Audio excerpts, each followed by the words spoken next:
afternoon. This is Lindsay, and the date is July 10th, 2022. It's Sunday, and I kind of haven't done any YouTube videos in quite a while. As a matter of fact, I deleted every single video I had ever made in the past several years, which was over 700, close to 800 videos, just to kind of start fresh. I wanted to try to, what's the word I'm looking for? I wanted to basically shift my focus from targeted individuals, which is still a topic of which I'm extremely interested in, but I wanted to kind of shift it more to narcissistic abuse and societal abuse and that's more of my focus nowadays, because the targeted individual issue can get rather stale. I mean, it's something that I have dealt with for so many years that making endless videos about it over the years really was therapeutic. However, it was not changing my situation. As a matter of fact, it was making things a bit worse. And so I figured, let me just start over and not really, and be a little bit more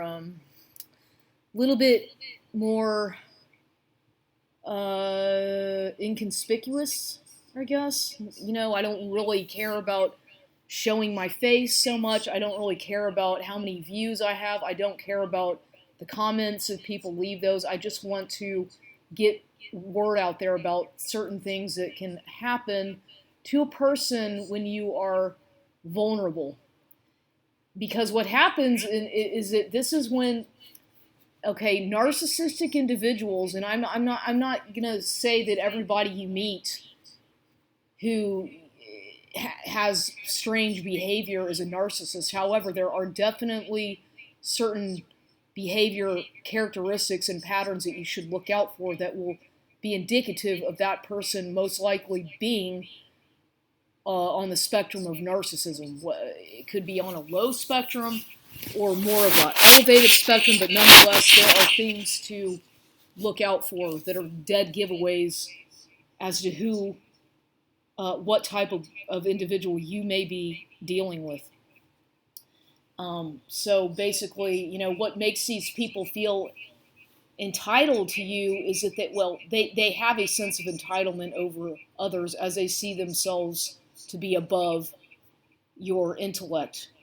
And a lot of their traits, a lot of their characteristics, it goes back to something that happened to them in childhood, or in their early teenage years, adolescent years. Something happened to them where they were so enraged or hurt that it left them emotionally scarred.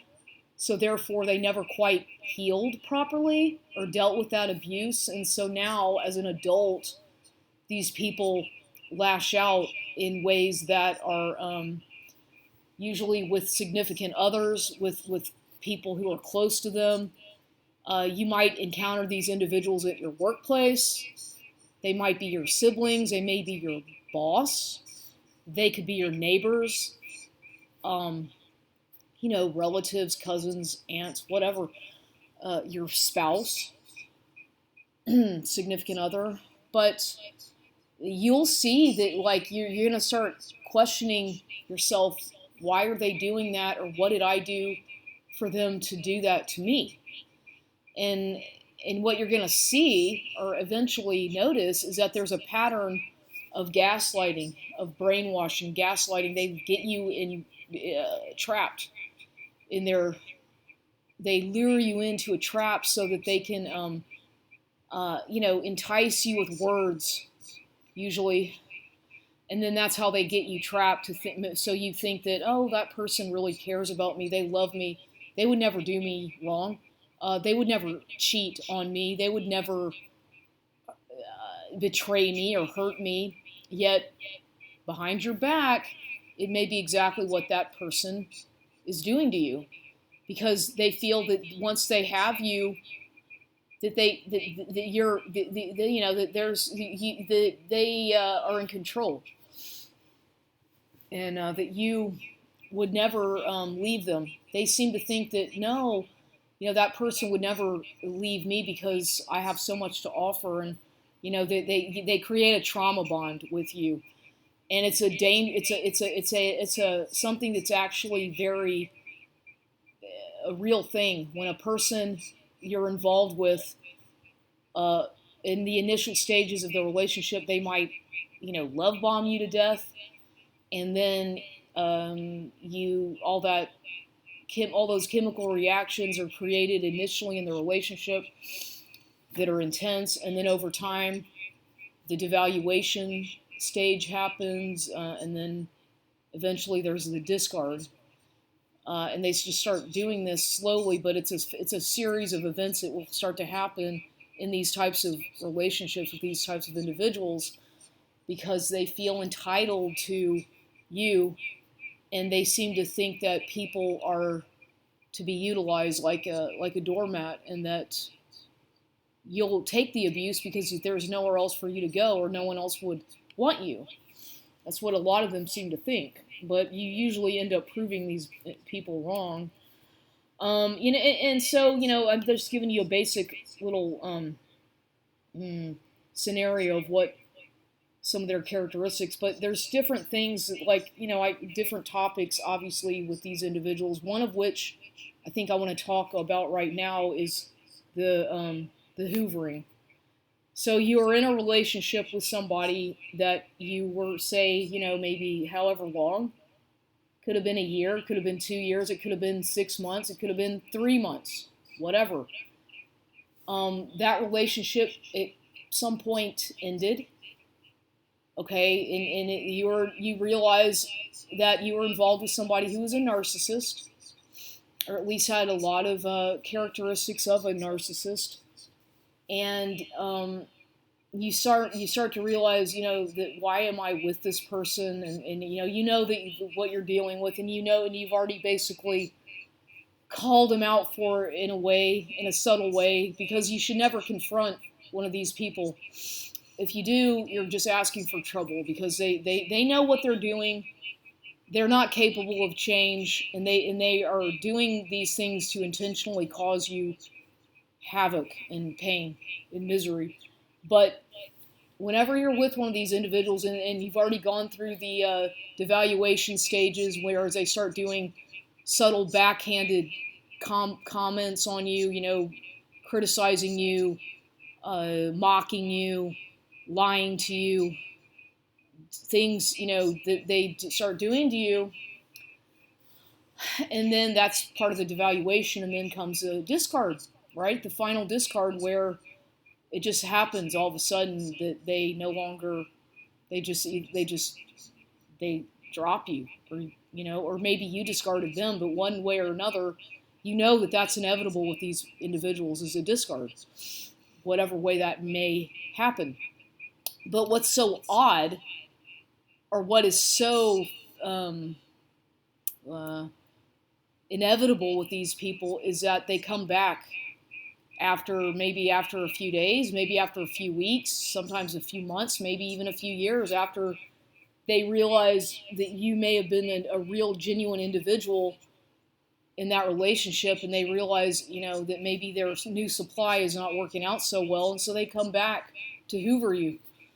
And why do they call it hoovering? Hoovering is to try to suck you back into their trap. And it's named after the vacuum cleaner, Hoover vacuum cleaner. So they come back to suck up more of your energy and drain you of your energies, and hoover around and see what kind of chaos they can create again in your life once you may have healed or moved on. That's when usually they come back. So, for example, y'all have broken up, you're no longer dating, you stop seeing that person, you stop the intimacy with that person, and then all of a sudden they start calling you again or texting you saying, what's up, how are you doing? They want to know, they want to get involved with your life, they want to know what's going on, and you're thinking to yourself, why? If they why are they doing this, you wonder? Well, the reason they're doing that, the reason they hoover their victims is because they still see or feel that you are weak and that you are going to take them back. And so that's why they attempt the hoovering. But when they see that you don't fall for that, then they realize that you're stronger than they thought, and so their hoovering attempts often don't work. So you should never accept the narcissist hoover. If the person cheated on you, if they lied to you, if they deceived you in any kind of a way, you should never look back. You should not engage with these people again, because it's going to get worse. It's not going to get any better. It's going to get worse, because they're going to still try to take advantage of you and exploit your weaknesses. So they'll hoover you, and sometimes you'll take the hoover, and you see that they try to do a little bit of love bombing again, and you're not falling for it. But you see it all going on right in front of you. That's what these people do. They'll hoover you. They'll want to get involved. They'll want to take you out or go out again. But then they say things like, "Can't we just be friends?" or "I miss you," or this, that, and the other. But it's like, too bad that's their loss, not yours, right? I mean, if they felt that way, they should have. If they really felt that way about you, as far as missing you and wanting to spend time with you, they would have been kinder to you in the relationship when they are actually with you. So don't fall for that nonsense. It's a bunch of bullshit. Pardon my language. So, this is one topic. I'm just hoovering. There's so many other things I can talk about as far as what they do and how they do it and why they do it. And I'll start making more videos about these things, about topics involving narcissism in the future. But for now, if you feel that you're involved with somebody who's a narcissist, I suggest that you really reevaluate the relationship and the situation. And while it's still, before it gets too far along, you should try to get out of that relationship or seek some kind of counseling before it gets too late, because you're going to get emotionally drained, physically drained. Your health is going to suffer, finances, your mentality, your physical body, your spiritual sense. Everything is going to start to deteriorate the longer you engage with these toxic type demonic people, because it's like they were sent by demons. They were sent by the devil, or if you believe in that kind of thing, it's like they're just, all the signs are there, but you're not picking up on it at first. But you get the red flags, but you have to really pay attention to these people. And I speak from my own past experience with them to know what I'm talking about.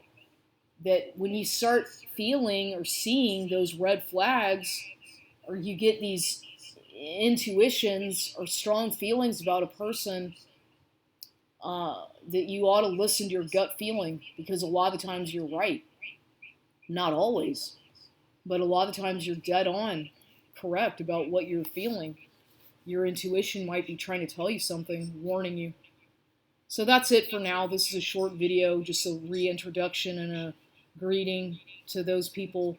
Yeah, I at one time had, plenty of subscribers. Not a lot, but I had at least 500 YouTube subscribers. So now I'm going to try to start over again with new videos and see what happens.